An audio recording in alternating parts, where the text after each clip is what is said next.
Hey guys, Drifter here. Today I want to talk to you about the hardest year of my life, which coincidentally has been this year, 2017, with a little bit of overlap into early 2016.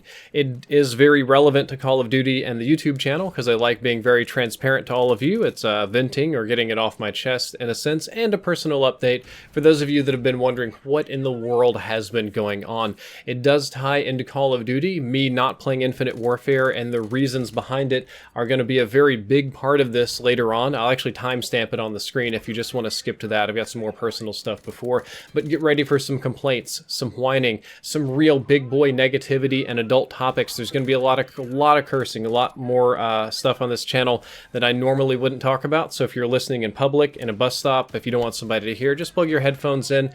And finally, I'm going to call the year being like 13 to 14 months because there's a little bit of overlap there. And when I was quitting my medication, there are some months that I honestly don't remember that well. But let's go back to almost a year ago. I was at COD XP, I was playing Infinite Warfare, and I made the brilliant decision to do the paintball arena, which was very fun. I made a fantastic video, and in a lot of ways, I don't regret it. But I ended up getting very sick from sharing public equipment, and I got shot right in the balls by some paintballs. I shared a picture with my wife, but I won't be putting that up on here. So that's a great way to start the year, with the flu and getting shot in the nuts with paintballs. I pushed myself really hard and ended up getting quite sick. Came back home expecting to take some downtime to relax and whatever, only to find that my house had been robbed. Like, you've probably seen the video, I'll link it down there in the description. But not only was it robbed, but it was robbed by a professional. Probably somebody that wasn't even trying to rob me. My house was broken into, the security cameras were disabled, the footage was wiped, and nothing of value was stolen. None of my cash, none of my wife's jewels, none of the electronics. However, they stole an off-site like backup hard drive I had. It was a little flash drive actually, of just like a bunch of important documents that I kept off of my main PC so that it would be unhackable. I know I'm a YouTuber, I'm in the public eye, so anything that I don't want people to get their grubby hands on, I had this hidden inside of a fake Coca-Cola can.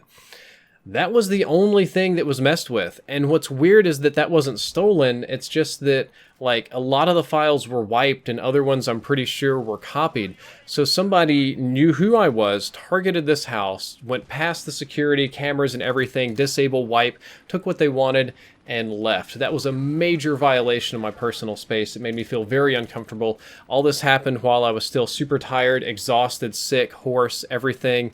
My brother had to come down and help me. I talked to my brother on Skype, and he asked me, it's like, you know, is everything okay? And I told him, no, nothing is okay. Everything is fucked. It's all completely fucked, and I'm fucking fucked. I'm usually much more of an upbeat person than that, and I get this big, like, can-do attitude, chip on my shoulder kind of bullshit, like, when the chips are down, or like, what is it? It's like, when the tough gets going, the going get, no, when the going gets tough, the tough get going, whatever, that kind of attitude. And my brother said that he'd never seen me just say everything is fucked and this whole situation is like unsalvageable. So he had to come down immediately and be my adult while I sorted out security concerns and had to go to the hospital and whatnot because I let the flu go on too bad. But I got no resolution from that. I'm still waiting on that. I have no idea what's going to happen.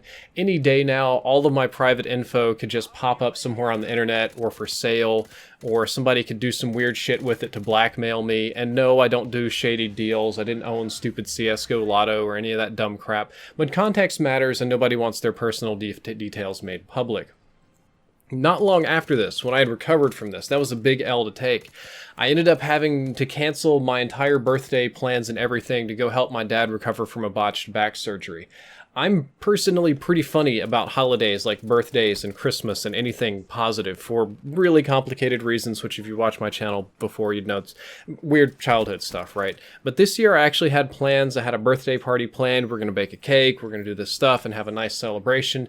But I had to cancel all of that and fly to Mississippi and be an in-home nurse with my dad for a week, which wouldn't be too bad, except I begged him not to do this surgery to begin with. He met this doctor that chatted him up and talked him up and said he could cure all of his issues, if he just came out to this little country hospital, I think it was like Brandon, Mississippi, like the little tiny hospital outside of Jackson, and get this surgery. And I was telling him, like, I don't think that's going to help. And the doctor's like, no, man, it's going to fix everything. It's going to be great.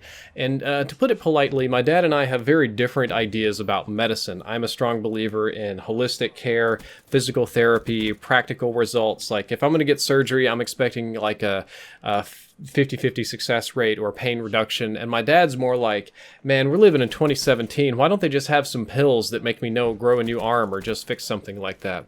Anyway, begged my dad not to do this. He did it anyway. The surgery was just totally fucked. It did not work. It made his pain much worse.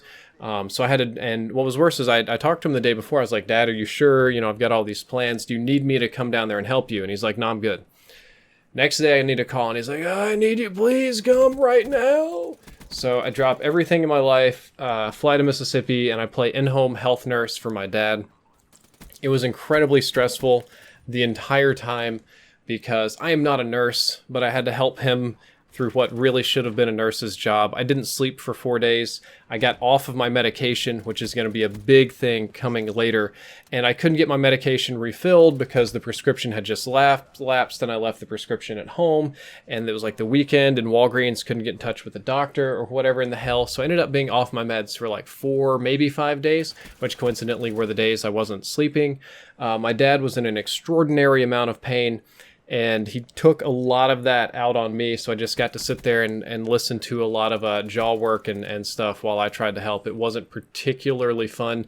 The whole trip was so difficult, and it was also kind of dangerous too. The town's gone really downhill. It's like a sundown town. I carried a gun everywhere I went. I started having mild hallucinations and nightmares. One of them even, I think, may have foretold my own death in a crazy kind of way. I had a dream that somebody that I had met earlier, I insulted, and they tried to break into my house, and the gun jammed, and I couldn't fight them or whatever. And when I got there, I picked up the gun, and I was like, Jesus Christ, this is the gun from my dream. And I was like, I'm just curious. I'm going to check this. Yeah, lo and behold, it actually was jammed, and if I tried to fire it, it would not have fired. And then later I saw the same people I saw in my dream, and it was really super awful stressful. The worst part of this being that I ended up getting off of my medication for about 4 days, and I was taking Zoloft at the time, and that's one of those medications that sometimes when you get off of, you don't get back onto very well or very right, and it got me bad off schedule, which would later lead to me quitting it. And the backdrop of most of the rest I'm going to talk about has me quitting Zoloft as a major stressor kind of in the back end. Moving along finally to something that's Call of Duty related. This is about a month or two after my dad. I've just quit playing Infinite Warfare. I tried to be patient with the game at COD XP and during the beta, and there's good things about Infinite Warfare. I can make a list of good things I have in other videos, but at the end of the day, I just didn't like the game, and it wasn't very fun for me to play, and I didn't want to be a part of this whole Infinite Warfare thing. Made these opinions very public. And I think the cherry on top, what really pushed me away, is I was very irritated to see a buttload of variants and RNG stuff right at the launch. Just the game launched, and you could just buy COD points on day one to start unlocking stuff.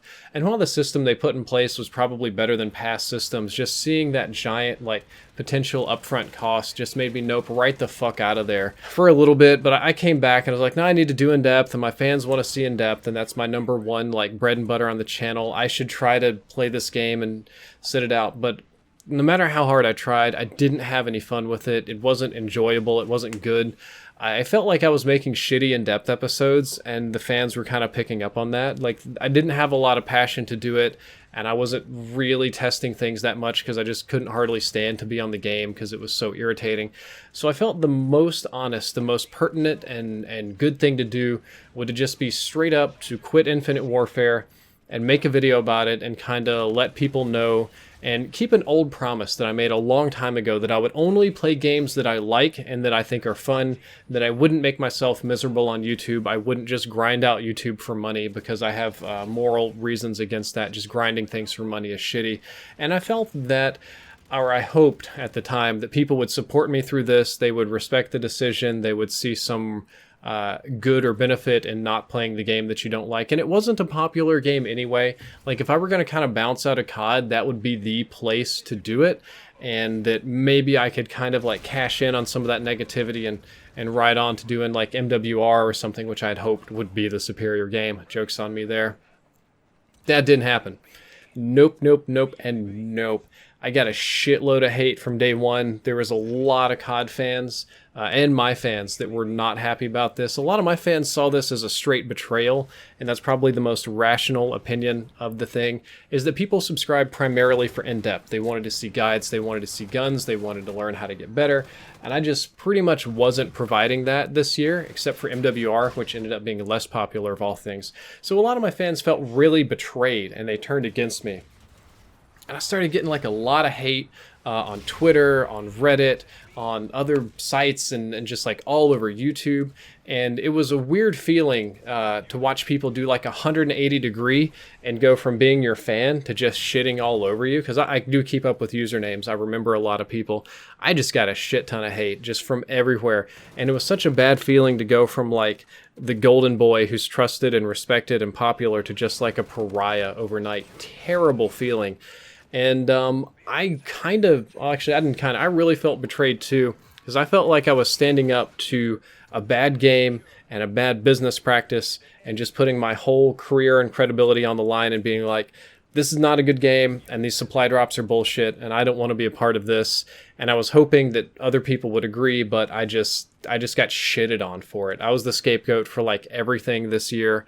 A lot of shit. Even people thought that I was not playing Infinite Warfare because I could make more money making hate videos on it, which I opted not to do because it wasn't nice or polite or respectful to the developers. And honestly, no bullshit, between me and you and the thousands of other people, I guess, listening right here, I lost 80% of my revenue this year. You can look at whatever the fuck it was I made in 2016, which I'm not going to talk about. This year, I made 20% of that. I made 1/5 of last year's revenue. At some points earlier in the year, I was projected to be at a 90+% loss, but things have turned around. I've had a few good deals, and World War II has been nice. But for a long time, I was sitting on 10%, maybe 15% of the revenue that I was earning last year. And just so you know, I'm not a millionaire. I don't make that much money. I do well for myself, but it doesn't matter what your revenue is today. For those of you watching, I know how numbers work, and there'll be some millionaires watching and there'll be some people living on welfare watching. Just imagine taking like 1/5 of that money or 20% and just throwing the rest away. That was the decision that I made, and that was super hurtful. Had to start budgeting, had to do taxes different. Financial advisor had some different advice for me. I got crazy negative subscribers, like every day, solid red on Social Blade for like 3 months. Low views, lots of bad stuff. And not playing Infinite Warfare turned into a moral challenge of how much my beliefs were worth. J-Hub, who is usually supportive, just told me I should just play and post the game and not deal with it, that your sanity and your wallet can only take too much. And him and some other people were not taking bets, just unofficially making guesses at what point I would crack, at what point I would say, this is enough, I can only take so much red on Social Blade, only so much red in my bank account, that I'll cave and play Infinite Warfare. And it was almost like a negative motivator for me to just be like, fuck you, I'm not doing this, I'm not going to bend the knee, I'm not going to cave. And I kept doing my own thing. And it hurt a lot, and it fucking sucked. It was the shittiest thing. And the whole time I'm doing this, I'm like withdrawing from my meds. And what fucking blew about it is I was like gambling away my future and my wife's future and some of my relatives' future that depend on me for the sake of a moral point.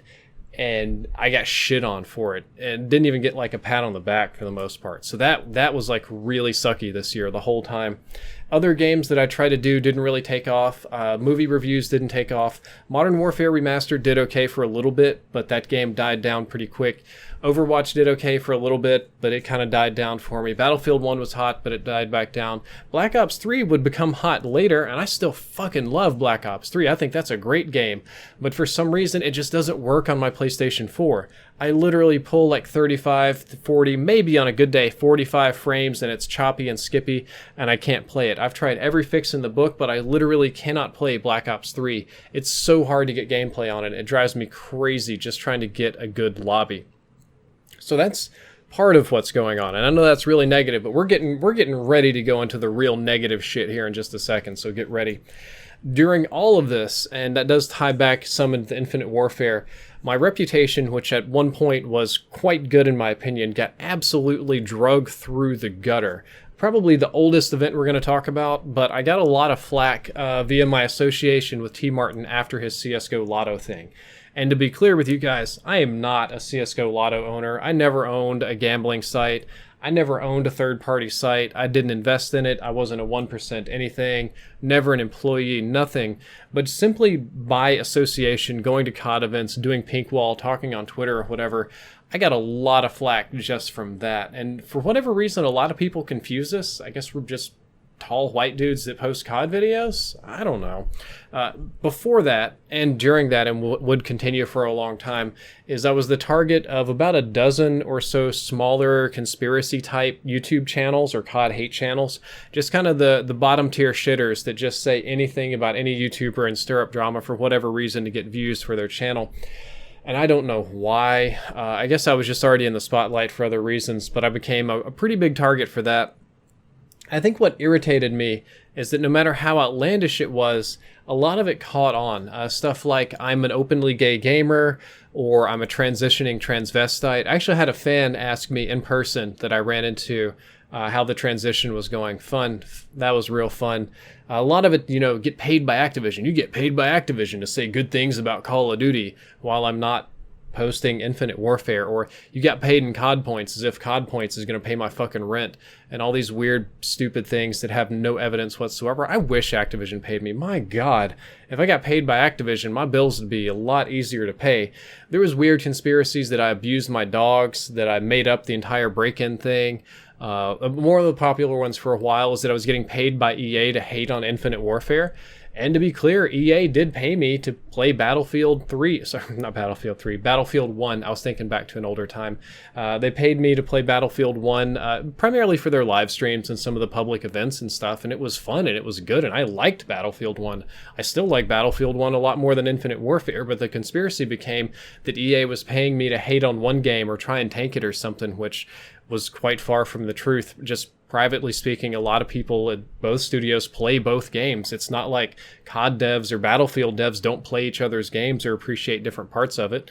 This just doesn't work that way. There were some weirder ones about me stealing money from subs or whatever, but all of this in the background with quitting Infinite Warfare, just a lot of this stuck, oddly. A lot of people kind of believe this shit. And now most of the time when I see myself, I'm associated with very negative things, I feel, for no reason. There's a lot of people that think I'm a liar or a CSGO Lotto owner or a flake or a fluke or paid by Activision or gay or some weird shit like that. It's just frustrating to see when I don't see myself as having done anything wrong. And now we're moving along to the big one, the big boy in the back, the scary one. And I made a whole video on this, which coincidentally was my first video ever to get demonetized, and that's quitting taking Zoloft. So that is a medicine that I was originally taking for depression for some stuff that happened like years and years ago. Not a big deal at the moment. And I was taking it, and it worked very well. However, as I mentioned before, as I got off of taking it while taking care of my dad, it didn't work quite right. It's one of those medicines you need to take consistently. You can't skip days on and do stuff with. And I had stopped taking it for the better part of a week, and I tried to get back on it, and it just did not work right. It worked like half as good as it did. It did weird shit to my blood sugar. I would get kind of grumpy on and off. And I decided that I wanted to stop taking this medication. Number one, I didn't want to take a medication, period, for the rest of my life. And number two, it just wasn't working quite right. So I went to my doctor, and his recommendation is, we're just going to up your dosage. And I'm like, no, we're not. I'm just going to quit. So it also didn't help that my insurance changed its policy, where Zoloft wasn't covered for some reason. So I was paying out of pocket. And so for that, and a lot of reasons, I decided to stop taking it. What you're supposed to do is taper off over like 3 months. Because I was a cheap ass and I didn't want to pay for the stuff out of pocket, which I definitely should have, and because I was supposed to make a live appearance at an event and I didn't want to, as I thought, I didn't know how long it was going to last. I was like, man, I don't want to be withdrawing from this or tapering off when I have to be live at some event. I'm just going to go and do like a really accelerated tapering. I'm going to take this 3 months and I'm going to quit in like a week and a half. that was stupid. Quitting Zoloft is not normally something that gives people bad side effects. Like, yeah, quitting anything, you can get withdrawals or side effects or whatever. Normally, it's pretty mild, but some people are very, very sensitive to it. I was one of those people, and I was really sensitive to it. And when I quit, I think I got almost every negative side effect in the book. I got increased agitation, extreme aggression and anger, lack of sleep, too much sleep. I gained like 10 or 15 pounds of weight. I had unclear thinking, sick to my stomach where I couldn't eat sometimes. Some days I literally dropped IQ points, and that's different from unclear thinking. Unclear thinking was like making weird paranoid patterns and shit. Some days I was dumb. I had depression, anxiety for the first time in my life. Anxiety is really weird. Fatigue was very common. Once or twice I got the vertigo. I even got weird nerve tingling and pain, like nerves in my face would fire off or my leg would start tingling for no reason. And this was awful. Just quitting this drug just by itself would have been the most awful single event or single thing I've ever done in my entire life. Like, I cannot tell you how awful it was to quit this. And I know that it's not supposed to be bad, and there's other people that have quit other big boy drugs that are worse, and God bless you. I don't know how you did it, because I just about damn near couldn't handle this one. There are whole weeks that I don't remember because of this. I barely remember the month of April this year at all, because that's when it was really kicking in and I was really going without. Like, I really don't remember it. I remember I picked fights with my wife because I was grumpy. There were days I contemplated suicide. There were days that I slept for forever. There were days where I just broke shit around the house for no reason.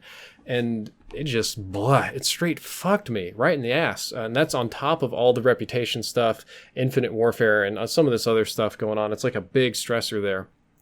God, the first week that I was fully off of Zoloft, I had actually flown out to San Francisco to do some business. I had lined up several businessy things. I think it was 4 or 5 of them, and most of it ended up being canceled. I think I ended up doing like one of the meetings I was supposed to do, and all the rest got canceled. So I was there for like a whole week, just kind of waiting, doing nothing, ready for my flight back home. And I think I spent that whole week straight blazing and eating edibles. But we're talking marijuana here. Like, I was withdrawing super hard. I was getting every symptom on the planet.